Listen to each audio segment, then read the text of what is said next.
नमो अरहन्ताणं नमो सिताणं नमो आयरियाणं नमो वजायाणं नमो लोए सवसाहुणं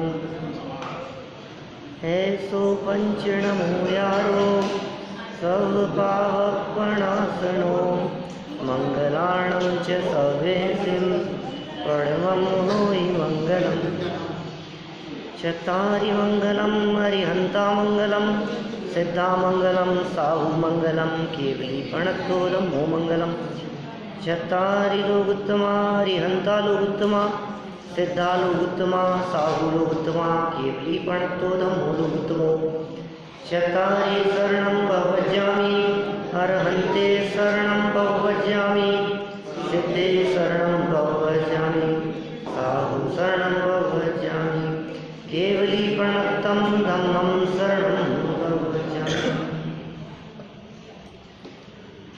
वाल्मीकि पाठमाला भाग 1 को आधार बनाकर यहाँ हम लोग तीर्थंकर और भगवान इसकी चर्चा कर चुके हैं। अब तक जो विषय यहाँ चला है उस विषय के आधार पर मैं ये कह सकता हूँ कि आप लोगों को नमोकार मंत्र और चत्तारी मंगल पाठ शुद्ध बोलना आना चाहिए, एक चीज़।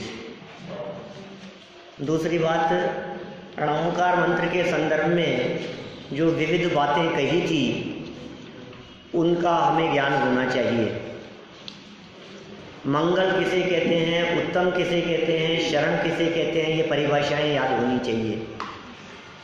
भगवान किसे कहते हैं और तीर्थंकर किसे कहते हैं, ये दोनों परिभाषाएं और तीर्थंकर और भगवान का अंतर, न केवल अंतर, तीर्थंकर और भगवान इन दोनों में समानताओं की भी खबर हमें होनी चाहिए। भले ही तीर्थंकर और भगवान में अंतर हैं, लेकिन बहुत सी बातें ऐसी भी है जो तीर्थंकरों में और भगवान में समान हैं। 24 तीर्थंकरों के नाम और उनके चिन्ह भी याद होने चाहिए, क्योंकि बिना चिन्ह के हम पहचानेंगे कैसे कि ये भगवान कौन से हैं। भगवान को देखकर, भगवान की प्रतिमा को देखकर हमें भगवान याद आने चाहिए, ना कि प्रतिमा। हमारे चित्त में महिमा प्रतिमा की नहीं होनी चाहिए, वो प्रतिमा जिनकी है ऐसे परमात्मा की होनी चाहिए। समाज में समस्या ये है कि जब महिमा हमें प्रतिमाओं की आती है तो फिर एक ही तीर्थंकर के बहुत टुकड़े हो जाते हैं। यहाँ वाले पार्श्वनाथ, वहाँ वाले पार्श्वनाथ से टुकड़े हो जाएंगे ना। यहाँ के आदिनाथ, वहाँ के आदिनाथ, तो आदिनाथ तो एक ही थे, पार्श्वनाथ भगवान तो एक ही है, कहीं के भी हो। जब हम उन प्रतिमाओं को प्रतिमा रूप न देखकर परमात्मा रूप देखेंगे तो ये समस्या खड़ी नहीं होगी। ये समस्या सिर्फ इसलिए खड़ी होती है कि हम प्रतिमाओं को देखते हैं और प्रतिमा देखने में भी कई एंगल से देखते हैं। एक बार तो ऐसी घटना घट गई, हम मूड़बद्री थे, बहुत सालों पुरानी बात है, और एक सज्जन जब वहाँ रत्नों की प्रतिमाओं के दर्शन कर रहे थे तो मुझसे बोले, पंडित जी ये जो है ना, ये वाली जो है, मैंने कहा ये, उन्होंने नहीं, इसके बगल वाली, ये भगवान कितने के होंगे? कितने के होंगे? कहीं हमें चांदी की प्रतिमाएं दिखती है, कहीं हमें रत्नों की प्रतिमाएं दिखती है, कभी हम उसे काल की दृष्टि से देखते हैं, कभी हम उसे साइज की दृष्टि से देखते हैं। ये भगवान को देखने का दृष्टिकोण सही नहीं है। भगवान को तो वीतरागता से देखा जाना चाहिए। उन प्रतिमाओं को देखने पर तो हमें उनके अनंत चतुष्टय दिखने चाहिए। नहीं होता है कभी ऐसा, अरे साहब आपको पता है ये प्रतिमा तो चौथे काल की है। बोलो कि कब की? चौथे काल की प्रतिमा। और कोई कहता है कि नहीं नहीं बिल्कुल रिसेंट अभी बनी है, साहब कितनी सुंदर प्रतिमा है, देखो आप। तो कोई वर्तमान से देखता है, कोई प्राचीनता से देखता है, कोई कहता है कितनी विशाल प्रतिमा, आपने दर्शन किए 52 गजा के, आपने दर्शन किए श्रवण बेलगोला के, और अभी है मांगी तुंगी में 108 फीट की प्रतिमा। कितनी महिमा आती है हमारे को उसकी साइज को देखकर। और जब यहाँ मंदिर में दर्शन करने के लिए लोग आते हैं कोई बाहर के, तो मुझे मालूम है इस मंदिर में मौजूद उस प्रतिमा के दर्शन भी आप कराते हैं विशेष रूप से ध्यान दिलाकर। कौन से आशिक? अंगूठी में प्रतिमा है यहाँ एक, देखिए तुमने कभी? इस मंदिर में है, हमारे इस मंदिर में एक प्रतिमा ऐसी भी है जो प्रतिमा अंगूठी में है, रिंग में है बनी हुई। कितनी सी प्रतिमा, और लोग देखने के लिए आते हैं। पूरे दर्शन करके आ जाएं और आप कहो चलो चलो एक बार देखें, बाद में जाएंगे, वापस जाकर के उसे देखें। माने छोटेपन की महिमा आती है, कभी बड़ेपन की महिमा आती है, कभी प्राचीनता की महिमा आती है, कभी नवीन की महिमा आती है, कभी काल की दृष्टि से, कभी उसके आकार की दृष्टि से, कभी उसकी बनावट की दृष्टि से हमारे को महिमा आती है। तो मुल्तान नगर की प्रतिमाएं, उनकी बनावट ही अलग ही है। सोनायुर जी की प्रतिमाएं, वो उनकी प्रतिमाओं की बनावट ही अलग ही है। अरे भाई आप क्या क्या देखते हो? कभी पाषाण को देख करके पाषाण की क्वालिटी से महिमा लाता है, कभी प्रतिमा देख करके धातु देखता है। क्या देखना चाहिए यश? भगवान में भगवान देखना चाहिए। प्रतिमाओं में हमें सिर्फ भगवान दिखने चाहिए। अच्छी बात तो यही है ना कि हम भगवान को भगवान देखें, हम उसे पत्थर नहीं देखें, हम उसे पाषाण नहीं देखें, हम उसे धातु नहीं देखें, हम उसे रत्न की दृष्टि से नहीं देखें, हम उसे काल की दृष्टि से नहीं देखें। कभी कभी क्षेत्र के आधार पर भी हम उसकी महिमा गाते हैं। भाई साहब यह सब भगवान को देखने का दृष्टिकोण सही नहीं है। यह सब हम भगवान को गलत दृष्टि से देख रहे हैं। भगवान की परिभाषा क्या है? जो वीतरागी और सर्वज्ञ होते हैं उन्हें भगवान कहते हैं। इसका मतलब जब भी भगवान को देखें तो हमें उनकी वीतरागता और उनकी सर्वज्ञता ही दिखनी चाहिए। ठीक है, चलें आगे। दर्शन करने की विधि बतला रहे हैं। ये दर्शन करने की विधि संबंधी बात कह रहा हूं मैं। दर्शन करते समय क्या दिखे वो बात मैं यहां बतला रहा हूं। पाठ चौथा आज प्रारंभ करना है हमारे को। चौथा पाठ देव दर्शन नाम है इस पाठ का। मैंने पहले भी कहा था बड़ों की सभा में चल रहा है, लेकिन जो पाठ लिखे गए हैं वो बच्चों की दृष्टि से लिखे गए। बच्चों की दृष्टि से लिखे गए इन पाठों में भी कितनी गहराई है और कितना मर्म छिपा है, यह तो तभी पता लगता है जब समय सारादि ग्रंथों को पढ़ने के बाद इनको पढ़ते हैं तो पता लगता है कि अरे यहाँ तो ये बात कह रहे हैं। ये तो बच्चों की पाठमालाओं के अंदर ऐसी बातें कह दी इन्होंने। आत्मा से परमात्मा बनने की बात कह दी है, भगवान बनने की बात कह दी है, और समय सार पढ़ करके भी प्रयोजन तो वही है और क्या है, वक्त नहीं भगवान बनेंगे। ये बात बालबोध पाठमालाओं के अंदर लिखी। चलिए, दो मित्र हैं, एक का नाम दिनेश है और एक का नाम जिनेश है। दिनेश और जिनेश और आपस में बात कर रहे हैं। जिनेश, वो जिनेश कहाँ जा रहे हो सकता है आप लोगों से भी पूछते हो। अचानक आपको देखा किसी ने जाते हुए, क्या हुआ अजय जी आज कहाँ इतना जल्दी? कि नहीं मैं तो रोज ही जाता हूँ, मंदिर जा रहा हूँ। फिर मैंने कहा अच्छा क्यों भाई, मंदिर क्यों, सब ठीक तो है घर में? माने लोगों को ऐसा लगता है मंदिर जाने की बात तो तब बनती है जब कोई संकट आ गया हो। मंदिर तो इसलिए जाया जाता है कि कोई परेशानी हो। आप काहे को मंदिर जा रहे हो? बिजनेस बराबर चल रहा है, तबीयत तो ठीक लग रही है, घर में तो शांति है ना। अरे भाई मंदिर घर की शांति के लिए नहीं, मन की शांति के लिए जाया जाता है, चित्त की शांति के लिए जाया जाता है। जिनेंद्र देव के दर्शन किस लिए करना, क्यों करना, उसका प्रयोजन क्या है, ये सब बातें तो करेंगे। अभी सामने मित्र ने पूछ लिया क्यों जा रहे हो मंदिर? क्या जवाब दिया? जिनेंद्र भगवान के दर्शन करने। अच्छा मैं भी चलता हूं। होता है आप लोगों के साथ में ऐसा? ये तो पुराने जमाने की बात है। जो उसने कह दिया चलो मैं भी चलता हूँ। आज के ज़माने में तो आपको ये करना पड़ेगा, चलो तुम भी साथ चलो।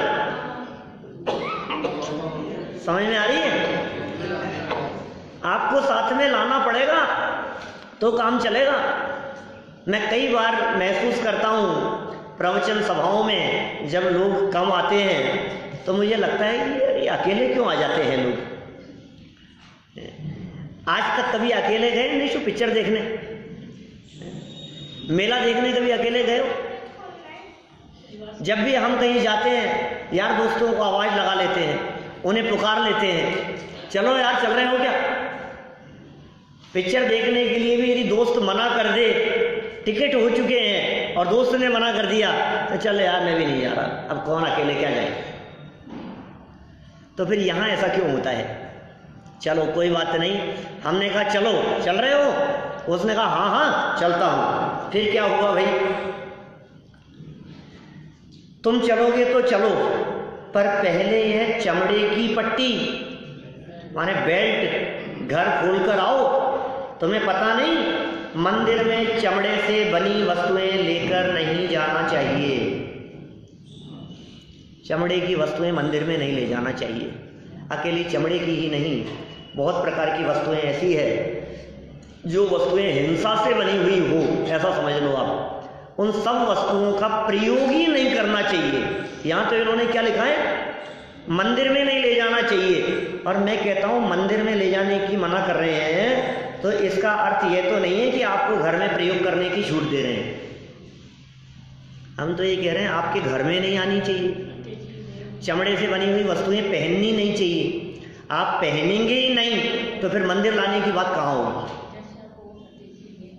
समझ में आ रही है बात? चमड़ा कैसे बनता है, कितनी हिंसा होती है। आजकल तो ये व्हाट्सएप पर इतने वीडियो चलने लगे हैं, देखो आप कत्ल खानों के, भूषण खानों के। देखो आप, जब वो वीडियो आते हैं हम देख नहीं पाते।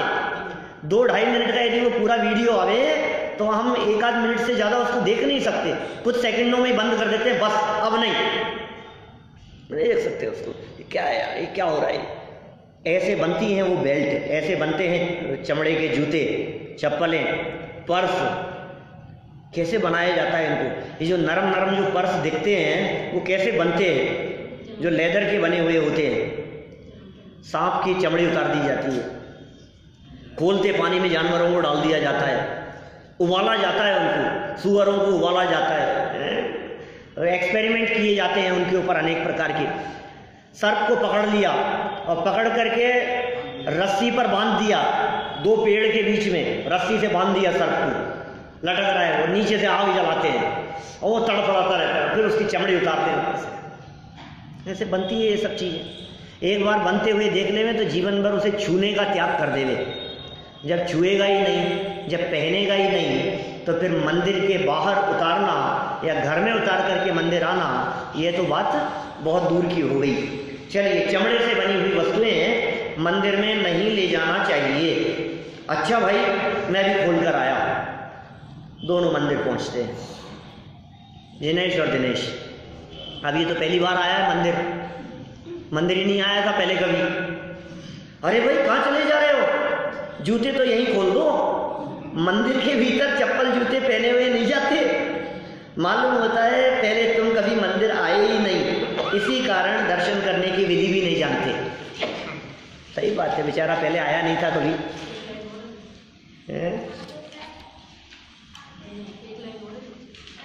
हाँ भाई, नहीं जानता, अब तुम बताओ। यही है ना लाइन? हाँ, मेरी किताब में आगे है, नहीं जानता तुम बताओ। तो देखो भाई, जूते चप्पल तो उतारना ही चाहिए। मोजे पहन करके मंदिर जाना चाहिए क्या नहीं? अरे क्या बात कर रहे हो? ठंड के समय में तो, गर्मियों में तो कोई बात नहीं, खोला हो। सर्दियों के समय में तो पहने हुए चल सकता है ना? नहीं, जूते भी नहीं, चप्पल भी नहीं और मोजे भी नहीं। और आजकल तो और अलग स्थिति हो गई है। क्या माने, जैसे घर की चप्पल अलग होती है ना, ऐसे मंदिर की भी होने लग गई है। नहीं, बहुत जगह है, धोती दुपट्टा पहने हुए लोगों को आप सड़क पर चलते हुए देख लोगे। भले ही आपकी घर की है, भले ही आप उसे किसी दूसरे यूज में नहीं लेते हैं, तो भी देखने वाला क्या देखेगा। और कहीं ऐसा न हो कि रास्ते में तो पहन करके आए और धीरे धीरे करके वो मंदिर में भी प्रवेश कर जाए, और कहीं ऐसा न हो आगे आने वाले समय में कि वो चप्पल पहने हुए ही कि नहीं ये तो शुद्ध है, कि 16 की है ऐसे शुद्ध मानकर चप्पल पहने पहले भगवान का प्रक्षालन होने लगे, अभिषेक होने लगे। सावधानी रखने की बात है भाई। चप्पल जूते आदि भी और मोजे भी मंदिर के बाहर ही उतार दिए जाने चाहिए। हाँ बोलो। हाँ हाँ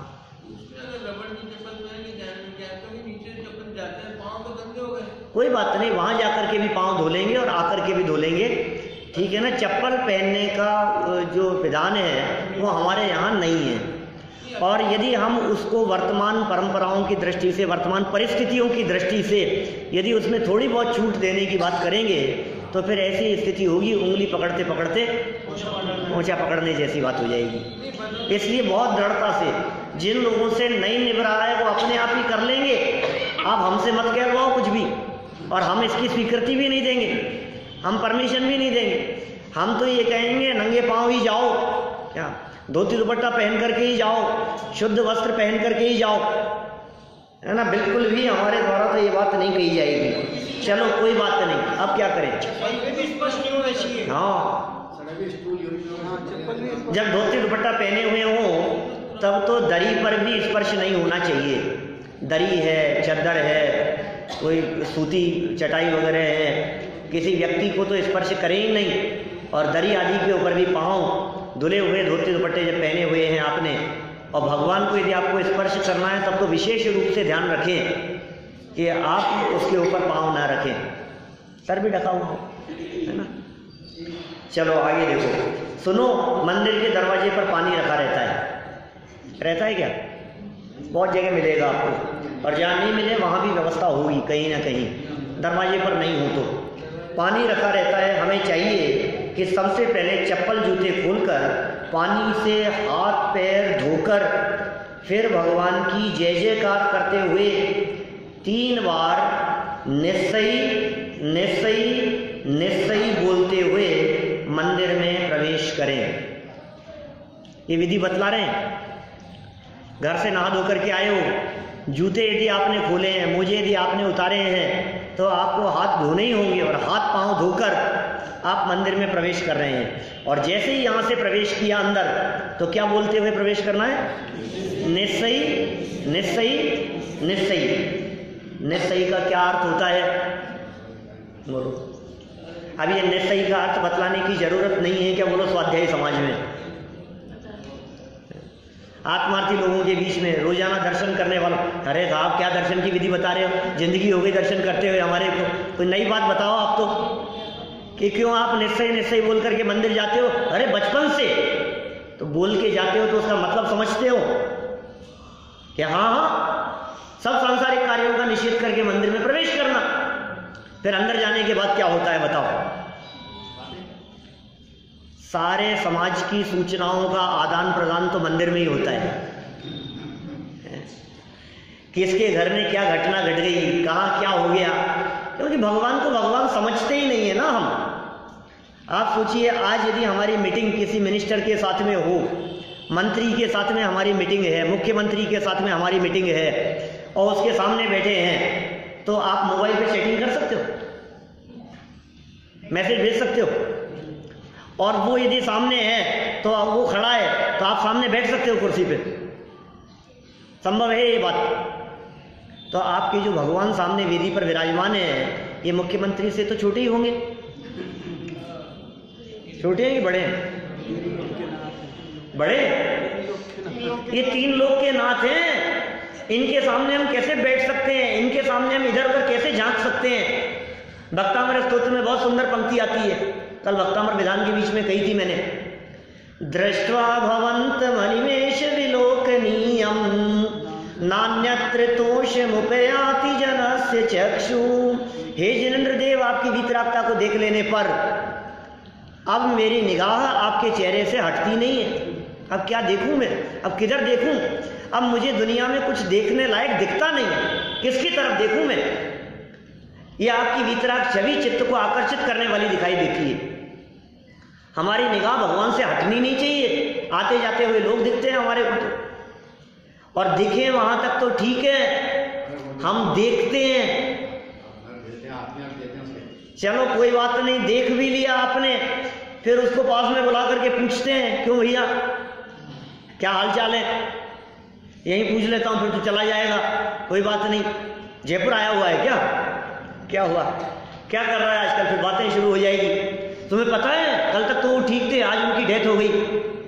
उनके तिया कब है जी, उनके कब हो रहे हैं घड़े, बोलो। ये सारी चर्चाएं कहाँ होती है साहब, मंदिर में पूजा करते करते ही बाद में भूल जाएंगे हम, अरे हमें तो पता ही नहीं लगा है कि उनके तिया है। ये क्यों, आज थोड़ा सा मंदिर जल्दी जा आए थे, आज मैं उधर मंदिर गई ही नहीं, इसलिए आज तो पता ही नहीं लगा। भाई साहब, देव दर्शन की विधि में पहला शब्द यदि अभी तक हमने कुछ बोला है तो क्या बोला है, निश्चयी। निश्चयी का मतलब ये है और कोई बात नहीं होगी। निश्चयी का मतलब ये है, तीन लोग के नाथ के सामने अब कोई चर्चा नहीं होगी। सुधारो अपने आप को, सुधारना पड़ेगा।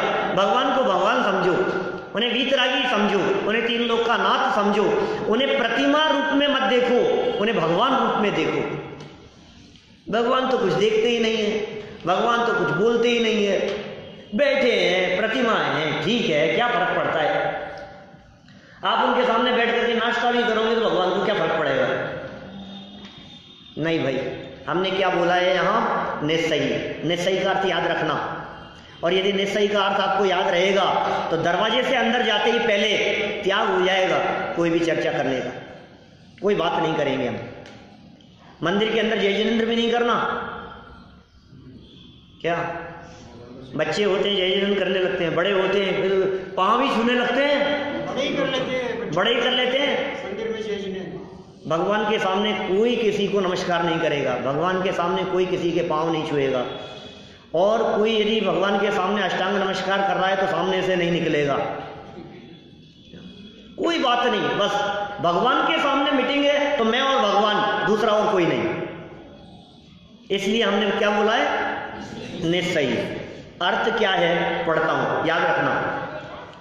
निश्चयी का अर्थ है सर्व सांसारिक कार्यों का निषेध। बहुत मार्मिक बात कह दी है, सांसारिक कार्यों का निषेध कर दिया। अभी देखो एक वाक्य और पढ़ देता हूं। तात्पर्य यह है कि संसार के सब कार्यों की उलझन छोड़कर मंदिर में प्रवेश करें। क्या कहा, उलझन छोड़कर। ये कह रहे हैं उलझन छोड़कर मंदिर में आओ। अब कभी आप मंदिर से बाहर निकलो तो कई अनजान अजनबी लोग होते हैं, कोई जानते हो आपको, जैन नहीं हो तो पूछ लेते हैं क्या मांगा है भगवान से, क्या उलझन है।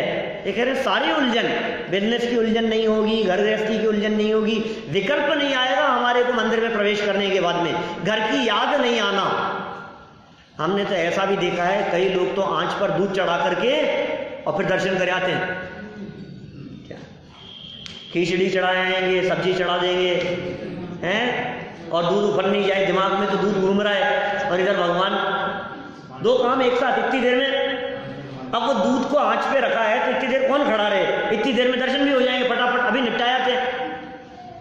महाराज जी प्रतिज्ञा दिला गए थे रोजाना दर्शन करने की, अब क्या करें, निभा रहे हैं बराबर। ऐसे नहीं भाई, कोई भी विकल्प मंदिर में न आए, इसके लिए इन्होंने यहाँ क्या कहा, सब कार्यों की उलझन छोड़कर। माने हमारे दिलो दिमाग में अब कोई उलझन नहीं होगी, कोई बात हमें याद नहीं आएगी, न बिजनेस याद आएगा, न संकट याद आएंगे, न परेशानियां याद आएगी, न कोई विकल्प आएगा, न घर गृहस्थी दिखेगी। सब घड़ी तो दिख सकती है ना, पूजन करते करते घड़ी भी नहीं दिखनी चाहिए। नहीं साहब, थोड़ा कंट्रोल तो रखना ही पड़ता है ना। और बीच में कोई व्यक्ति एक भजन भक्ति ले ले, हमें लगता है यार क्या करे, ये भी और फिर पेज देखते रहते हैं अपन, और फिर याद आती रहती है अपने को, अपने काम दिखते रहते हैं। तो भाई साहब, आप प्रतिज्ञा लेकर के मंदिर में प्रवेश कर चुके हैं और प्रतिज्ञा तोड़ने का महापाप लगता है। क्या प्रतिज्ञा ली है? मैं सारे विकल्प तोड़कर मंदिर में आ रहा हूं, ये प्रतिज्ञा ली है हमने। दरवाजे पर ही ये प्रतिज्ञा ले ली है हमने, निस्सही है ना। सर्व सांसारिक कार्यों की उलझन छोड़कर मंदिर में प्रवेश करें। फिर क्या करें? अंदर पहुंचकर अंदर आ गए, अब वेदी के सामने, भगवान की वेदी के सामने खड़े हैं। उसके बाद बोलना चाहिए। देखो ये क्या कह रहे हैं? ये कह रहे हैं कि यदि हमारे को अंदर बातें करनी हो तो निश्चय बोने भी नहीं चले जाओ। फिर तो ठीक है ना, अब तो प्रतिज्ञा नहीं ली है ना। हाँ, प्रतिज्ञा तो तुमने नहीं ली, लेकिन दर्शन तुम्हारे हुए नहीं, क्योंकि दर्शन करने की विधि में पहला वाक्य है निश्चय बोल करके जाना। समझ में आ रही है बात? आप भले ही इस संदर्भ में मायाचारी करो कि मैंने तो निश्चय बोला ही नहीं था, लेकिन नहीं बोला था तो भी तो दर्शन नहीं हुए। दर्शन करने की विधि में पहला शब्द क्या है? निश्चय, निश्चय, निश्चय। 3 बार बोलना। कितनी बार? 3 बार के 4 बार? 3 तिगाड़ा, काम बिगाड़ा है। 3 बार के 4 बार? 3 ही बार। सब जगह पर 3 होता है। अभी प्रदक्षिणा की बात करेंगे तो कहेंगे 3 बार प्रदक्षिणा देना। ओम जय जय जय 3 बार बोलना। नमोस्तु नमोस्तु नमोस्तु 3 बार बोलना। निश्चय निश्चय निश्चय 3 बार बोलना। पता नहीं लोगों को 3 क्यों खराब दिखता है। 3 के अंक में ऐसी क्या प्रॉब्लम है? 3 सुनते हैं, 3 नहीं, 3 तो अच्छा नहीं है। 3 का अंक, 3 का अंक तो सबसे अच्छा है। 4 क्यों नहीं, 3 ही क्यों? हाँ, 3 जो है ना, संस्कृत में 3 ही वचन होते हैं, एक वचन, द्विवचन और बहुवचन। तो 3 जो है अंक, वो बहुवचन का सूचक है। जो 3 कहा गया है वो बार बार का सूचक है, अनेक बार का सूचक है। प्रदक्षिणा भी देने की बात करेंगे ना, अभी आगे कह रहे हैं यहाँ पर भगवान की वेदी पर 3 बार प्रदक्षिणा देना। तो 3 बार क्यों? 2 बार दे लें तो कि नहीं। 3 बार बहुवचन का सूचक है, अनेक बार का सूचक है, बार बार का सूचक है। हे जिनेंद्र देव, आपके चरणों की शरण में आया हूं, आपका सानिध्य बना रहे, इस बात का सूचक है। इसलिए 3 का महत्व है। मन वचन का 3 है, देवशास्त्र गुरु 3 है, देवशास्त्र गुरु की पूजन करते हैं। सम्यक दर्शन ज्ञान चारित्र 3 है, रत्नत्रय। मोक्ष का मार्ग तो सम्यक दर्शन ज्ञान है ना, सम्यक दर्शन ज्ञान चारित्र है ना। तो सब जगह 3 की चर्चा है अपने। तो महत्वपूर्ण यही है कि बहुवचन हो जाता है। हाँ, महत्वपूर्ण बात यह है कि 3 बार में बहुवचन हो जाता है, इसलिए 3 शब्द का उल्लेख किया है। देखो आगे क्या करें? नमोस्तु ओम जय जय जय। भगवान के सामने पहुंचकर, वेदी के सामने पहुंचकर क्या बोलना? ओम जय जय जय। नमोस्तु नमोस्तु नमोस्तु। नमोस्तु मतलब होता है नमस्कार हो, नमस्कार करता हूं। नमोस्तु माने नमस्कार। फिर नमो अरहंताणम आदि नमोकार मंत्र एवं चत्तारी मंगल आदि पाठ बोलते हुए जिनेंद्र भगवान को अष्टांग नमस्कार करें। अष्टांग नमस्कार, 8 अंग, साष्टांग भी बोलते हैं। स अष्ट अंग, 8 अंग सहित नमस्कार। कौन कौन से 8 अंग हैं? 8 अंगों के नाम। अष्टांग नमस्कार की बात है, आपसे बैठा नहीं जाता, आपसे झुका नहीं जाता, क्या पूरे शरीर को झुकाने की बात है। 2 हाथ और 2 पांव, पैर मोड़ लिए, दोनों हाथ झुकाने हैं। 4 हो गए, 2 हाथ और 2 पांव। हृदयांश 8 अंग पूछूंगा मैं भी। 2 हाथ और 2 पांव, 4 हो गए। 1 सर, कितने हो गए? 5। 1 हृदय, 6। 1 है पीठ और 1 है कमर। पीठ ऊपर, कमर नीचे, ठीक है ना? 8। यह 8 अंग भगवान के सामने झुकाकर अष्टांग हम नमस्कार करें। इसके बाद चित्त को एकाग्र करके भगवान की स्तुति पढ़ते हुए 3 प्रदक्षिणा देना चाहिए। 3 राउंड। प्रदक्षिणा मतलब राउंड, चक्कर, फेरी, परिक्रमा, कई शब्द बोलते हैं। 3 परिक्रमा देवे, 3 फेरी लगाएं, 3 बार प्रदक्षिणा देवें। 3 तो समझ में आ गया, ठीक है ना। क्या करें? स्तुति पढ़ते हुए। तो स्तुति तो कुछ आनी चाहिए, या तो स्तुति नहीं आएगी तो क्या करेंगे? तो आगे बालगोत पाठमाला भाग 2 में स्तुति लिखी है, वीतराग सर्वज्ञ तंकर। पढ़ेंगे, 5-7 दिन में आ जाएगा नंबर उसका भी।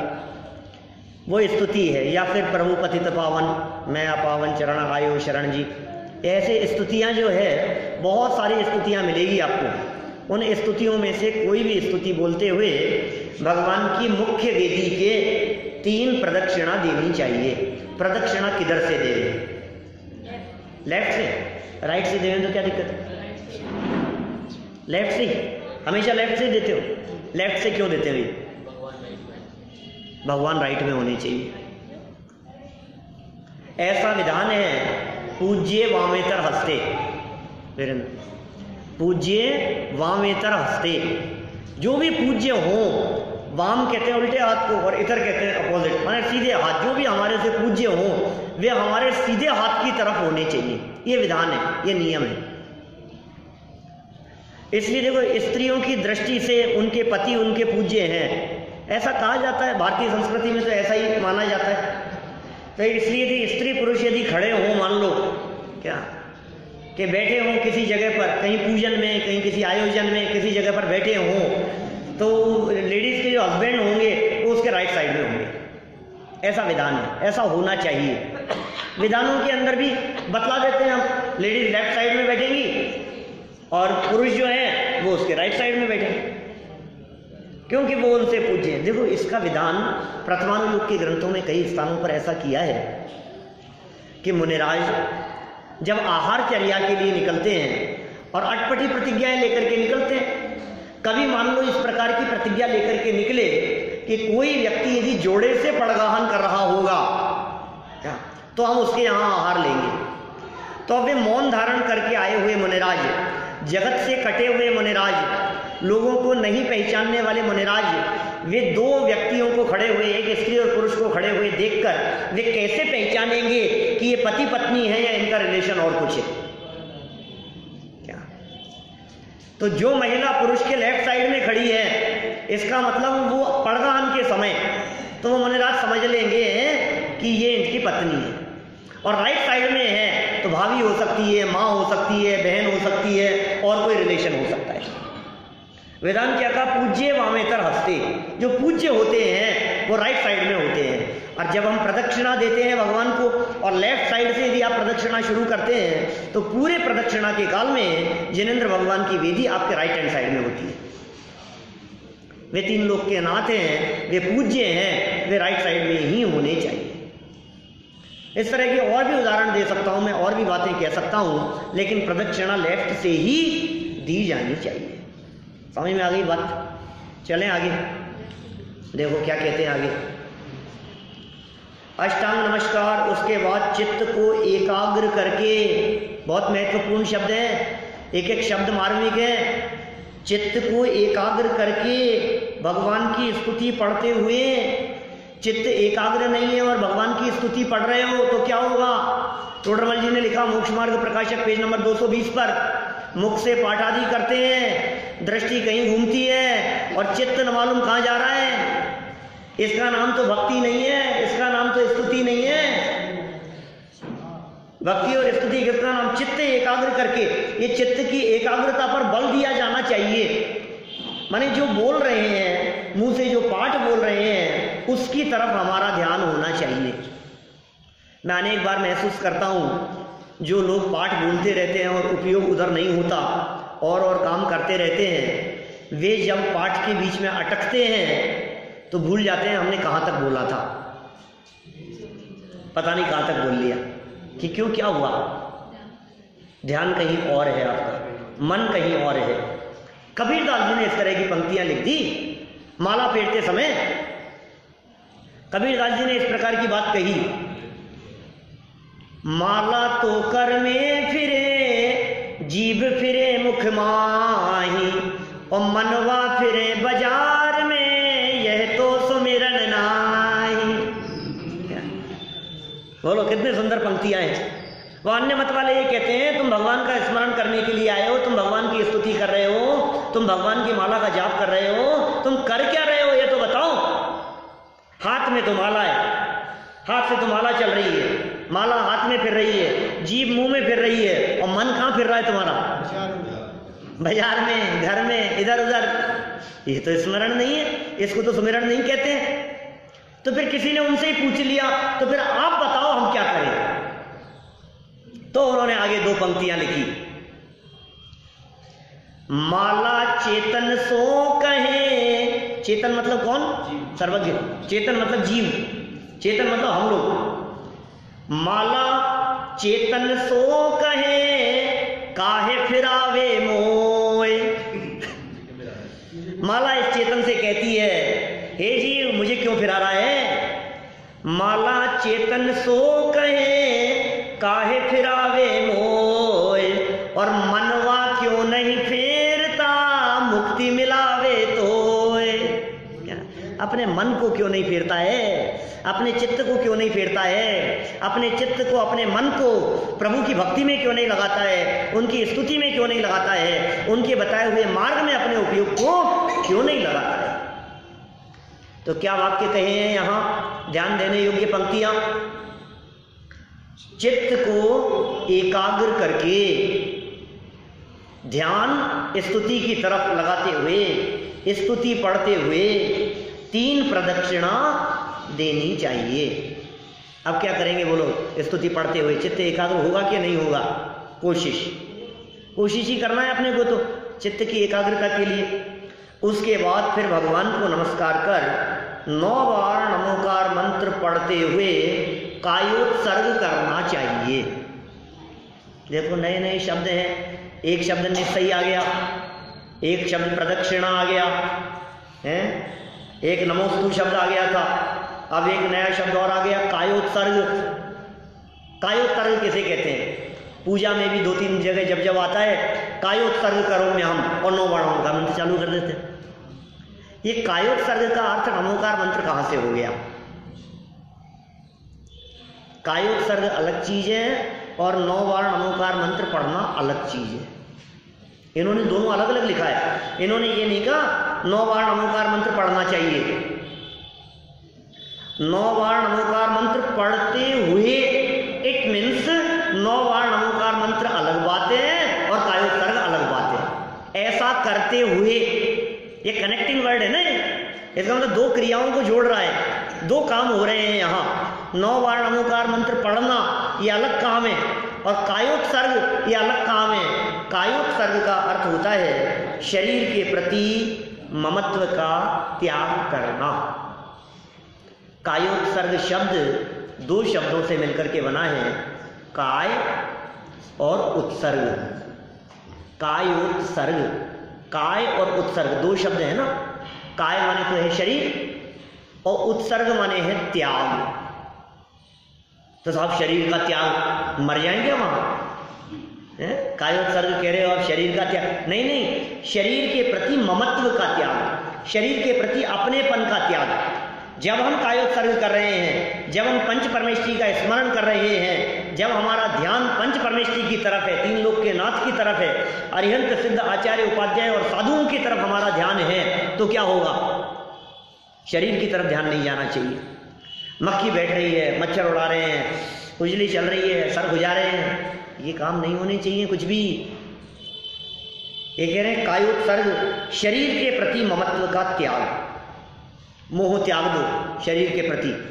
अब चींटी चढ़ गई, अब मच्छर आकर के बैठ गया, अब जूं काट रही है, अब कोई आवाज लगा रहा है, कहीं नहीं देखना, कहीं भी ध्यान नहीं है, सिर्फ ध्यान नमोकार महामंत्र में है, पंच परमेष्ठियों के स्वरूप में है। 5 परमेष्ठियों का स्वरूप क्या है, इसकी विस्तृत चर्चा तो अपन आगे करेंगे बालबोध पाठमाला भाग 3 में। वहाँ पंच परमेष्ठियों का स्वरूप बतलाया है और संक्षेप में तो मैंने पहले दिन बता ही दिया था नमोकार महामंत्र की चर्चा करते समय। देखो भाई, अच्छा, तो शांति से इस प्रकार चित्त एकाग्र करके भगवान का दर्शन करना चाहिए। और क्या पूछ रहा है? और बोले और क्या? उसके बाद शांति से बैठकर कम से कम आधा घंटा शास्त्र पढ़ना चाहिए। लो, ये किस में शामिल किया इन्होंने? देव दर्शन की विधि में। इसका मतलब देव दर्शन की विधि मिनिमम कितने टाइम में पूरी होगी? पौन घंटे में। क्या हम तो 5 मिनट में निपटा जाते हैं, हम तो सल्टा देते हैं कहाँ, और कई बार तो मंदिर के बाहर खड़े खड़े सल्टा देते हैं। मुझे वो बेगसर जी की पंक्तियां याद आती है, बहुत पुरानी, बचपन में जागरणों में सुनी थी कभी। तिया की बैठक में जावा तो बैठ नहीं में पावा। बैठक में गए ना और बैठते ही नहीं है। आप देख लो भट्टाचार्य की नशिया में कितने लोग तिया की बैठक में जाते हैं। तिया की बैठक में जावा तो बैठ नहीं में पावा, और खड़ा खड़ा ही मंदिर बाहर ठाकुर जी सल्टावा। चालो लोकाचार निभानो छे, ई दुनिया में कुन के कोई आड़े आनो छे। क्या हालत है, क्या स्वरूप है। बैठक में जाते हैं, कौन जूते खोलेगा, कौन मोजे उतारेगा, कौन अंदर दर्शन करने के लिए जाएगा। अंदर से आ जाएंगे, बाहर से रामाशामी करके हो गया काम। अरे भैया क्या सल्टा रहे हो आप, क्या काम कर रहे हो? ये क्या कह रहे हैं भाई साहब? कम से कम आधा घंटा, कम से कम। इट मीन्स आप ज्यादा करो तो कोई ऐतराज नहीं है। कम से कम आधा घंटा शास्त्र पढ़ना चाहिए। अब सुनो आगे क्या कह रहे हैं। यदि मंदिर जी में उस समय प्रवचन होता हो तो वह सुनना चाहिए, कोई बात नहीं।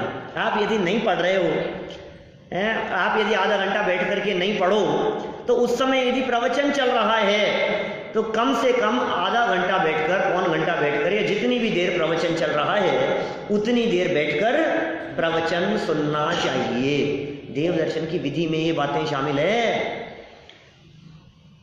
बोलो कौन करता है इस विधि से दर्शन? कितने लोग यहाँ आते हैं दर्शन करने के लिए मंदिर में, और दर्शन करके सीधे निकल जाते हैं।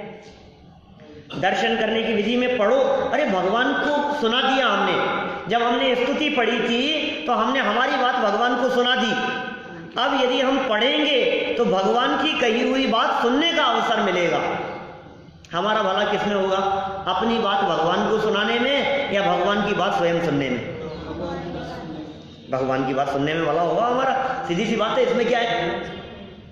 तो हमने अभी तक जो किया था वो सब भगवान को सुनाया था, और अब जो बात चालू हो रही है, ये कह रहे हैं, भगवान कह रहे हैं, देख बेटा तू 10-15 मिनट से सुना रहा था, मैंने तेरी सब सुन ली, अब मैं बताता हूं, तू उसे सुन। कि नहीं नहीं प्रभु, अभी तो जल्दी में, थोड़ा सा ऑफिस टाइम हो रहा है, मैं निकलता हूं। क्या? कुछ देर बैठ करके स्वाध्याय कर लो, कुछ देर बैठ करके प्रवचन सुन लो। यदि ये सुनेंगे तो हम नहीं कह रहे हैं, ये गलत फहमी नहीं हो जाए आपको कि ये सामने बैठ करके खुद के प्रवचन की बात कर रहे हैं। ये बात संजीव गोधा की नहीं है, ये बात भगवान की है, ये बात वितरागियों की है, ये बात वितरागी संतों की है, ये बात तीर्थंकर परमात्माओं से चली आई हुई बात है, हमारी बात नहीं है। देखो क्या कह दिया, बस। अरे बस कहाँ, क्या अब नंबर आता है अपन लोगों का। कौन से लोगों का? जो रोजाना शास्त्र सभा में आकर के बैठते हैं। अब नंबर किसका है? जो वर्षों से प्रवचन सुन रहे हैं कि हाँ साहब देखो, मैं हम तो कहते हैं साहब उन लोगों को जो लोग प्रवचन में नहीं बैठते हैं, दर्शन करके चले जाते हैं। हम तो दर्शन भी करते हैं, पूजन भी करते हैं और प्रवचन भी सुनते हैं। असली दर्शन तो हम ही करते हैं। ये दर्शन की विधि है। ये नहीं बस क्या, आगे तो देखो आगे क्या कह रहे हैं।